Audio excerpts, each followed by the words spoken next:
So how does Black Myth Wukong compare to Sekiro and God of War? Both being titans in the gaming industry for very different reasons. One for its pitch perfect gameplay and the other for its amazing world building and excellent narrative. Only way they Atreus. There will be a winner by the end of this video based on my personal opinion, of course, and throughout I'll try and explain my reasoning. So let's find out where this newly released first AAA game from China stands in all of this. After spending around 30 hours with Black Myth Wukong, I can confidently say that it's definitely a contender for one of the best games based on East Asian mythology. Perhaps of any other mythology, at least in the AAA genre. The initial gameplay impressions had people saying it looked like a From Software game, despite early reports saying it feels more like God of War. In this video I'll try to briefly compare the three games with each other with minimal spoilers for Wukong, but it's important to note that I think all three games are practically 9s or 10s out of 10s, and if you haven't already you should pick up all of them, especially if you're really into mythological pantheons, epic fantasies and absolutely amazing gameplay across the board.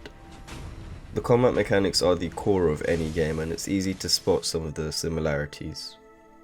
All three are third-person adventure games, and at first glance you might think Wukong is more similar to Sekiro, as both games have you using basically one weapon, or the same type of weapon. Both have the same type of healing item being the gourd, referencing the Wulu gourd, a traditional Chinese vegetable-shaped bottle associated with good fortune and health. And both games are Eastern Asian. However, the gameplay mechanics couldn't be more different. Black Myth Wukong relies heavily on dodging and using the abilities you have. A perfect dodge leaves a copy or shadow for a few seconds, allowing you to build up focus points to use in a very powerful heavy attack. You have a set of abilities, with the main ones being collected by progressing through the main story and others being from these very secret side quests. You can equip and use a total of 6 of these at one time if you include the vessels and spirits, which both require chi, which is built up through attacking an enemy, while the other abilities require mana that can be replenished when you rest at a shrine. These abilities are very fun to use, particularly Immobilize, which you get very early on. It's basically a stun that completely freezes an enemy, making for some comical moments, as well as Pluck of Many and really any of the spirits, fitting right into the character of Wukong himself. You have 3 stances, with the main one and really the only one you need for most of the game being the smash stance, but the others can be useful in certain situations and make for some satisfying strikes on enemies. Everything can be upgraded on these skill trees and it's nothing complicating, but it gives you enough so that there can be a few different ways to play the game. There are also these curios, which are basically talismans that give you permanent boosts in certain stats. On the other hand, God of War encourages perfect blocking, and the reward is a few seconds of slowed down time and a powerful counter-attack. In the case of Ragnarok, you have 3 weapons by the end of the game, all obtained by progressing through the main questline. First one is the Leviathan Axe being the default, the Blades of Chaos, and the Dropnir Spear. You can also opt to use your fists, but these don't do half as much damage unless you trigger the very powerful Spartan Rage mode that's available once you build up enough rage through killing enemies or just picking up these rage crystals. A separate enemy bar allows you to stun enemies, where you can perform a brutal and extremely satisfying finisher that never really gets old.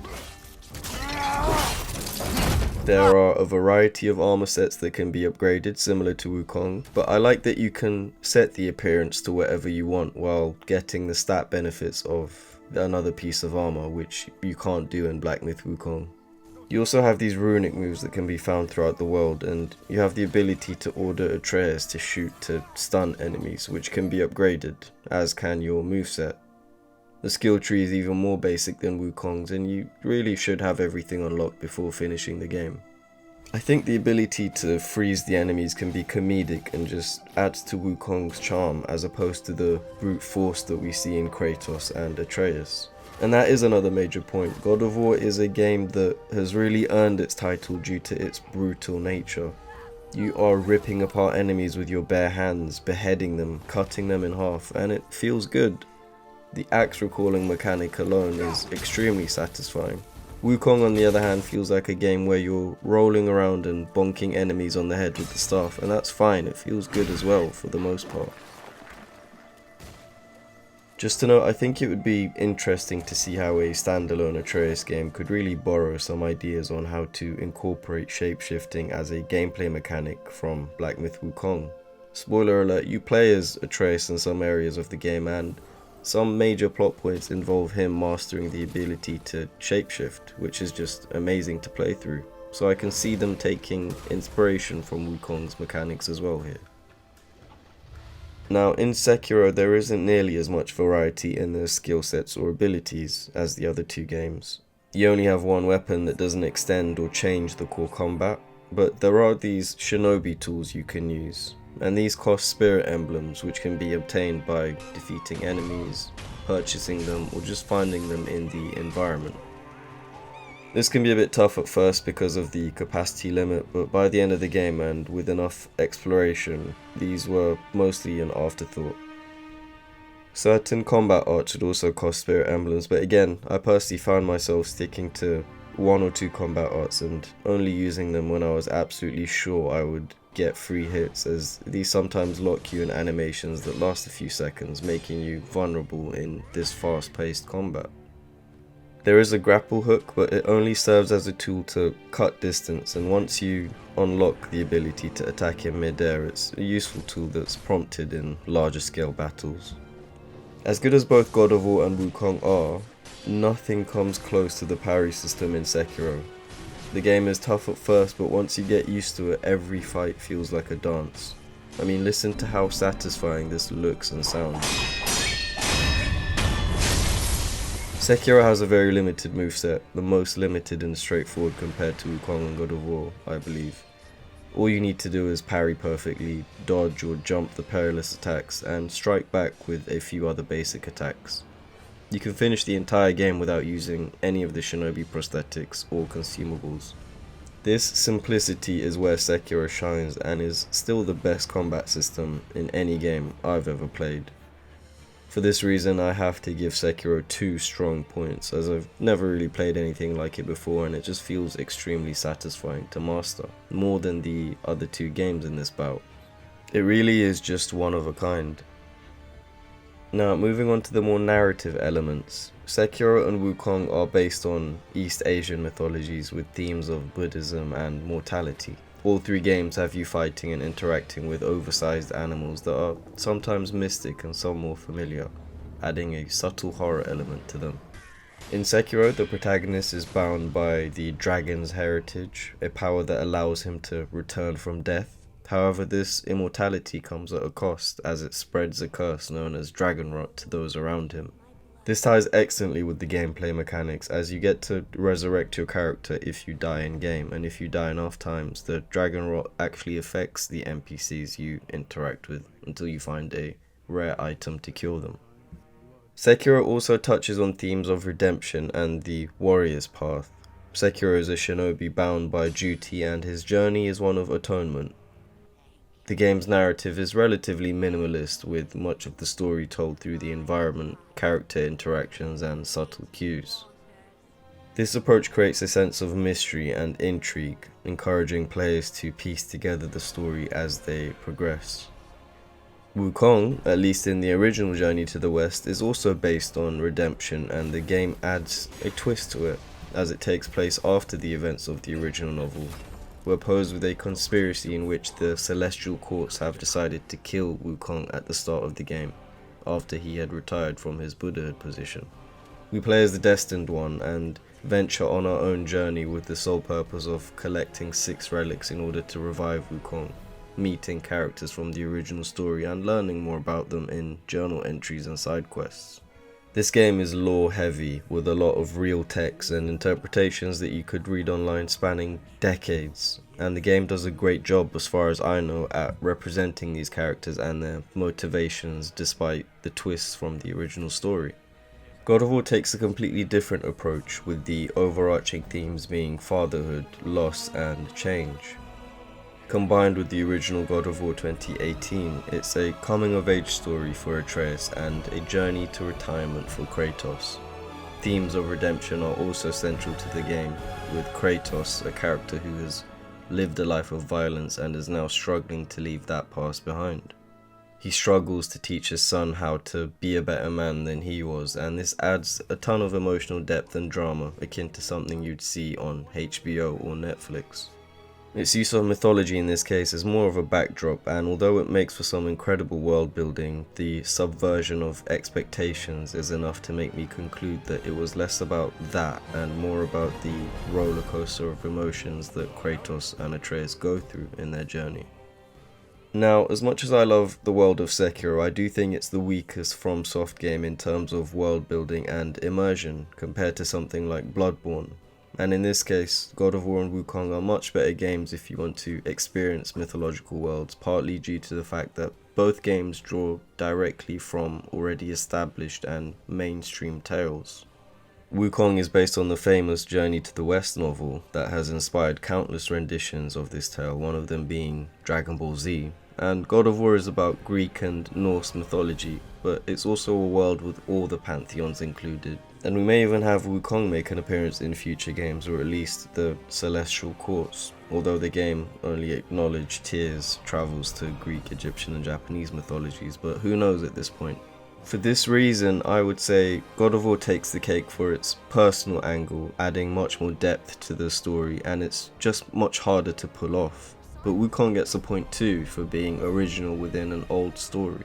These games just have such rich history to them and make the old feel new again in ways that Sekiro doesn't attempt to do for creative reasons. It just doesn't have the same scale or emotional connection that the other two games do. Now, in terms of impact, God of War is part of Sony's story-driven single-player legends, and the reboot has set a new benchmark in the realm of character development and emotional depth within video games. As I mentioned earlier, the story could easily be adapted into a TV show, and it would be good, even if they just adapted the exact same script similar to how they did with The Last of Us. The reboot and the original games both pioneer ways in which mythological stories could be told in gaming, with Kratos straight up massacring the entire Greek pantheon in the original games, offering players fresh ways to experience these age-old stories. I'm certain that if Wukong took anything from God of War, it was this idea of making an old story new again. Despite Sekiro's amazing combat, we haven't really felt the impact yet, but many are begging for a game with similar mechanics. The game has built a cult following despite being a side project that From Software decided to embark on.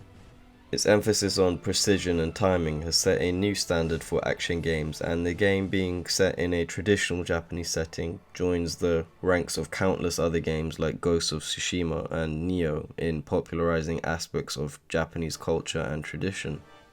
It also joins From Software's list of perfect or almost perfect games, with the exception of Dark Souls 2. So when people say Souls-like, there's an assumption that Sekiro is also included in the Souls lineup that many games have taken inspiration from in terms of storytelling and world building. Black Myth Wukong is still fairly new, so only time will tell what the overarching impact will be, but it seems already clear that its influence on Chinese gamers will not go unnoticed. This is all speculation for now, but I suspect we're about to see a massive boom in investment from the Chinese government and companies like Tencent developing games for the Chinese population with the intent of making it globalized. Gamers are starving for new experiences, and what better way than to explore new cultures, environments, and have games made by developers with completely different outlooks on life. Think CD Projekt Red, a Polish company, making some of the best games in the industry, or even Rockstar, and how they started as a British company making satirical games based on how they view the US. This one is a difficult one, but I gave this point to Wukong purely based on my own speculation and audience response that this game will influence a wave of Chinese developers to start making AAA games of any genre, not just action RPGs with similar mechanics, exploring the stories of China that we've never truly seen much of before. So all in all, despite the similarities at face value between these three games, there's actually not much to link them. They all stand very well on their own, and Black Myth Wukong deserves all the credit for managing to do this. I did say there would be a winner at the beginning, and I wasn't lying. It just depends on what you value. The real winner is you, the gamer, so congratulations. I still prefer Sekiro and God of War because of how good the mechanics are in Sekiro and the extra layer of emotional depth in God of War. But I also see the value in what the developers of Wukong are doing in an already saturated game industry where everyone has had enough of live service and unoriginality. I can look at these three games and confidently say that they're different enough while being in the same genre and excel in standing on their own feet. The only winners in this video are the gamers that get to enjoy such variety. So let's show out for them and give them credit where it's due. If you agree with my points in this video, again I highly recommend Black Myth Wukong as well as the other two if you haven't played them already. And that's it, thanks for watching.